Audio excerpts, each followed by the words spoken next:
अगस्त 1947 एक ऐसा दिन था जिसके लिए हर भारतीय ने सपना देखा था। भारत का हर एक शख्स जो अपने देश से प्यार करता था और अपने देश भारत को एक आजाद देश देखना चाहता था, उस हर एक शख्स ने अपने अपने स्तर पर इस दिन के लिए योगदान दिया। हमें ना तो उस त्याग को भुलाना है और ना ही उस बलिदान को, क्योंकि त्याग और बलिदान इन दोनों के समान प्रयासों से ही भारत को आजादी मिल पाई है। हम आज जिस शख्सियत की बात कर रहे हैं वह त्याग और बलिदान इन दोनों में यकीन रखते थे। वह एक मोटिवेशनल स्पीकर थे, एक राइटर थे और विश्व कूटनीति की समझ रखने वाले एक दूरदर्शी नेता थे, श्री सुभाष चंद्र। उन्हें जापान की मदद से आजाद हिंद फौज बनाई और अंग्रेजों के शत्रु देशों के साथ मिलकर उनको हर एक पैमाने पर कमजोर करने की कोशिश की। इसके साथ साथ उन्होंने अपनी लेखनी और भाषण से भारतीय क्रांतिकारियों का उत्साह बढ़ाया। ऐसी ही उनकी बेहिसाब उपलब्धियां हैं जो आप जानते हैं, इनके बारे में हम आज बात नहीं कर रहे हैं, लेकिन अभी हम उनके विमान दुर्घटना को लेकर ही बात करेंगे और कुछ फैक्ट्स आपके सामने रखेंगे। उनकी मृत्यु विमान दुर्घटना के बाद जलने से हुई हो या 1985 में तथाकथित गुमनामी बाबा के रूप में, हमारी यही कामना है कि आजादी की लड़ाई में अपना सब कुछ दांव पर लगाने वाले शूरवीरों के साथ हमेशा सच्चाई ही जोड़े।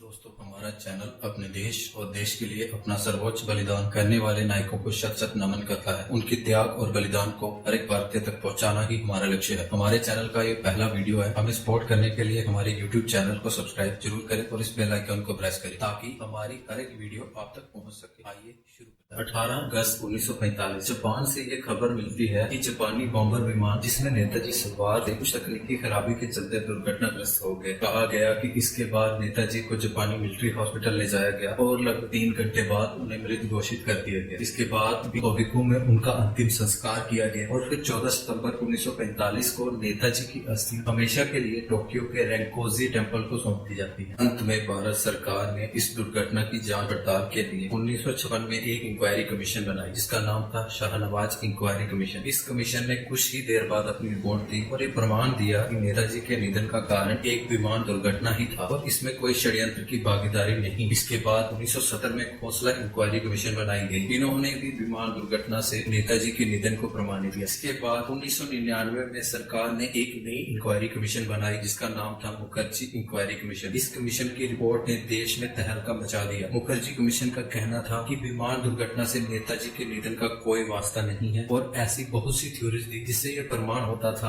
कि नेताजी उस विमान दुर्घटना के समय प्लेन में मौजूद नहीं थे और इस दुर्घटना के बाद भी बहुत साल तक जिंदा थे। लेकिन सरकार ने मुखर्जी कमीशन की इस रिपोर्ट को काल्पनिक और बेबुनियाद बताया। आज से समय में कुछ सवाल खड़े होते हैं उनके विमान दुर्घटना को लेकर। मैं कुछ पॉइंट्स आपके सामने रखूंगा और उम्मीद करूंगा कि आप भी कमेंट में बताएं कि नेताजी के साथ आखिरकार ऐसा क्या हुआ था। 18 अगस्त 1945 नेताजी के विमान दुर्घटना के बाद जब उन्हें हॉस्पिटल में भर्ती किया गया था तब किसी भी मीडिया हाउस को ना कोई फोटो लेने दिया गया और ना ऑन ग्राउंड रिपोर्टिंग की परमिशन दी गई। दोस्तों, उनके हॉस्पिटलाइज होने की और अंतिम संस्कार की कोई भी ऐसी पिक्चर या वीडियो नहीं जो किसी भी जापानी मीडिया हाउस के पास हो। दोस्तों, क्या आप मान सकते हैं इतने बड़े जीनियस और विजनरी लीडर का आज तक कोई डेथ सर्टिफिकेट नहीं है, बल्कि बहुत से हिस्टोरियंस और लोगों का ये मानना है जो डेथ सर्टिफिकेट इशू किया गया है वह इचिरो ओकारा नाम के जापानी सैनिक का था और रेंकोजी मंदिर में जो अस्थियां रखी गई हैं नेताजी की अस्थियां कहकर वह इसी जापानी सैनिक की हैं। दोस्तों, नेताजी के विमान दुर्घटना की उस समय कोई फॉरेंसिक जांच नहीं हुई और आज जब एक डीएनए टेस्ट से सच्चाई का पता चल सकता है तो हमारा देश क्यों उन पुरानी थ्योरी को ही सच मान रहा है। साल 1949 आजादी के 2 साल बाद पंडित जवाहरलाल नेहरू ने प्रतुल चंद्र गुप्ता को नियुक्त किया। उनका काम था नेताजी